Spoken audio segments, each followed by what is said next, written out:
Doa-doa Katolik.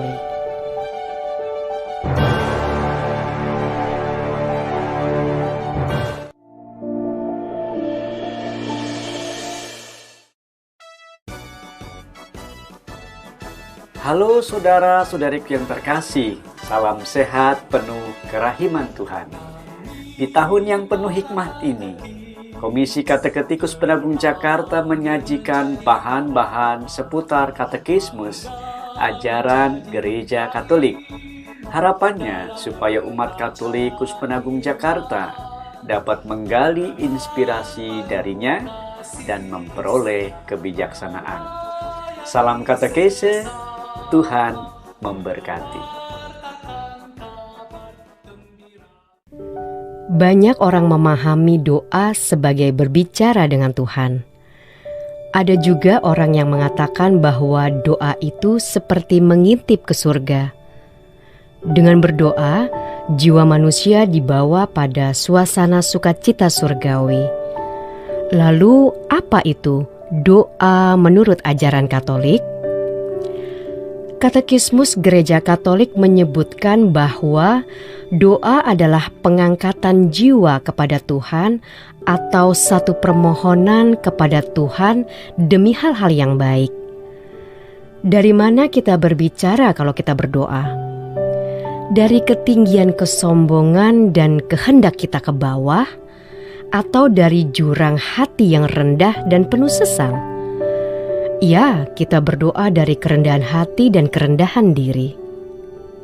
Siapa yang merendahkan diri akan ditinggikan. Kerendahan hati adalah dasar doa. Karena kita tidak tahu bagaimana sebenarnya harus berdoa. Maka doa merupakan anugerah Allah. Supaya mendapatkan anugerah doa, kita harus bersikap rendah hati. Di depan Allah, manusia adalah seorang pengemis. Itulah sebuah pemahaman tentang arti doa dari ajaran Gereja Katolik. Berdoa adalah getaran suara hati nurani yang menjawab sapaan Allah. Suatu permohonan dan syukur kepada Allah. Oleh karena itu, tidaklah dapat dipungkiri bahwa berdoa merupakan bagian penting hidup orang beriman. Dari anak-anak sampai orang tua dan kakek nenek tak terkecuali wajib berdoa. Tanpa doa, iman kita akan lemah dan tanpa daya. Tanpa iman, hati kita kering dan tidak berbobot. Tetapi dengan berdoa, iman kita dikuatkan, diteguhkan, ditopang hingga kokoh kuat tak tergoyahkan. Dalam katekismus Gereja Katolik dikatakan bahwa doa itu tidak terbatas pada pengungkapan spontan suatu dorongan batin. Doa harus dikehendaki. Juga tidak cukup hanya mengetahui apa yang kitab suci wahyukan tentang doa. Doa itu harus dilatih.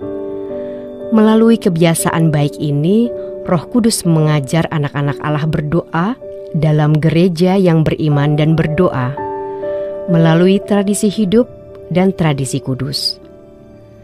Doa seperti apa yang benar menurut ajaran Katolik? Itulah persoalan umat zaman ini. Sering kita mendengar orang berdoa tidak sesuai dengan iman Katolik. Doanya mengambang, intensinya tidak berisi dan tidak fokus. Lalu bagaimana kita berdoa? Menurut katekismus Gereja Katolik, dalam Perjanjian Baru, doa adalah hubungan yang hidup anak-anak Allah dengan Bapaknya yang tidak terhingga baiknya, bersama putranya Yesus Kristus dan dengan Roh Kudus. Rahmat kerajaan Allah adalah persatuan seluruh Tritunggal Maha Kudus dengan seluruh jiwa manusia. Dengan demikian, kehidupan doa berarti bahwa kita selalu berada dalam hadirat Allah yang kudus dan dalam persekutuan dengan Dia. Persekutuan hidup ini memang selalu mungkin, karena melalui pembaptisan kita sudah menjadi satu dengan Kristus. Doa itu Kristen, sejauh merupakan persekutuan dengan Kristus dan menyebar luas di dalam gereja tubuh Kristus. Doa itu merangkum segala sesuatu, sama seperti cinta kasih Kristus. Doa adalah kehidupan hati yang baru bagi setiap pribadi dan harus tetap dijiwai. Ada doa-doa pokok atau doa dasar seperti Bapa Kami, Salam Maria, Kemuliaan, doa iman, doa tobat, dan sebagainya. Ada doa-doa pribadi, doa kelompok, dan doa devosi. Gereja Katolik juga memiliki doa liturgi, yaitu doa-doa yang digunakan dalam ibadah resmi misa atau ekaristi hari Minggu. Doa Katolik bukan ilmu, tetapi praktek hidup iman, suatu penghayatan iman secara khusus. Sebab doa itu berdasarkan kehidupan iman, pengharapan, dan kasih. Memang tidak ada peraturan atau ketetapan bagaimana seseorang harus menyatakan imannya di hadapan Allah. Tetapi ada kebiasaan dan pengalaman. Maka sering dikatakan berdoa berarti berbicara dengan Allah. Beberapa bentuk doa dalam tradisi Katolik. 1. Perayaan Ekaristi pada hari Minggu dan Hari Raya. Merayakan Ekaristi pada hari Minggu dan Hari Raya adalah kewajiban yang tidak boleh ditinggalkan oleh setiap umat Katolik.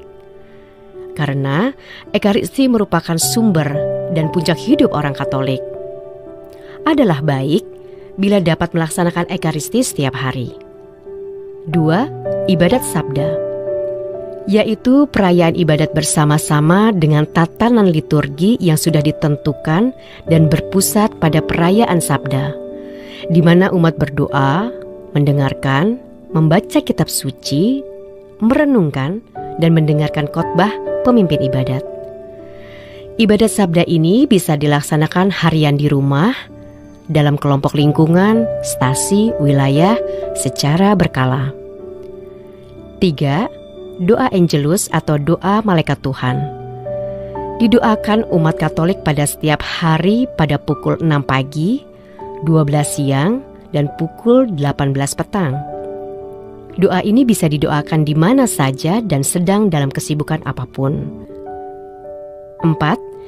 Ibadat harian atau liturgia horarium atau ofisi yang meliputi laudes atau ibadat pagi untuk mengenang penciptaan alam semesta, hora media atau ibadat siang untuk mengenang turunnya Roh Kudus dan penyalipan Yesus, vesper atau ibadat sore untuk mengenang wafat Yesus untuk keselamatan manusia, vigilia atau ibadat malam untuk mengucapkan syukur atas segala karunia Allah, dan kompletorium atau ibadat penutup untuk menyerahkan diri sepenuhnya kepada Allah. Ibadat harian ini wajib untuk pastor, rohaniwan, biarawan, dan biarawati. Meskipun demikian, umat awam pun dapat mendoakan ibadat harian tersebut. Doa ini bisa dilaksanakan secara pribadi maupun secara bersama-sama dengan kelompok komunitas, keluarga, biara, sekolah, dan lain-lain. 5. Doa devosi, yaitu doa-doa penghormatan, seperti devosi kepada Bunda Maria, devosi Hati Kudus Yesus, dan sebagainya. Doa devosi yang populer dalam umat Katolik adalah doa Rosario. Bisa didoakan kapanpun dan dimanapun. Secara khusus, umat Katolik mendoakan pada bulan Oktober atau bulan Rosario. Namun juga didoakan setiap hari secara pribadi atau bersama dalam kelompok lingkungan. Terkait struktur doa, ada doa Bapa Kami yang diajarkan Tuhan Yesus sendiri. Ajarlah kami berdoa seperti Yohanes mengajar murid-muridnya.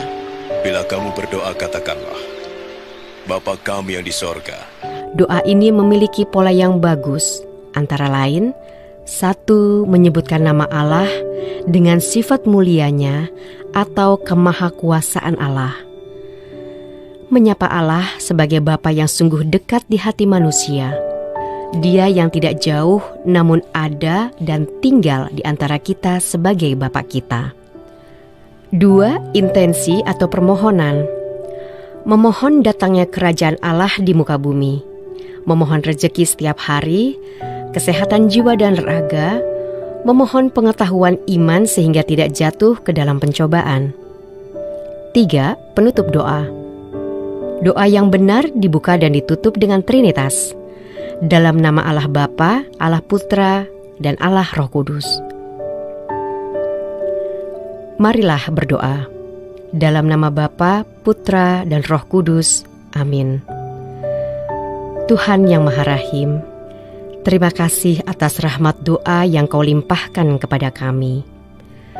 Tanpa doa, hidup kami kering dan hampa. Dengan doa yang rutin, maka kami bersatu dengan Dikau. Dengan doa, maka Engkau menjadi andalan intim hidup kami. Tuhan, ajarilah kami berdoa. Amin. Dalam nama Bapa, Putra, dan Roh Kudus. Amin. Saudara-saudara yang terkasih, demikianlah katekese singkat pada kesempatan kali ini. Semoga berguna untuk pendalaman iman dimanapun kita berada. Tuhan memberkati.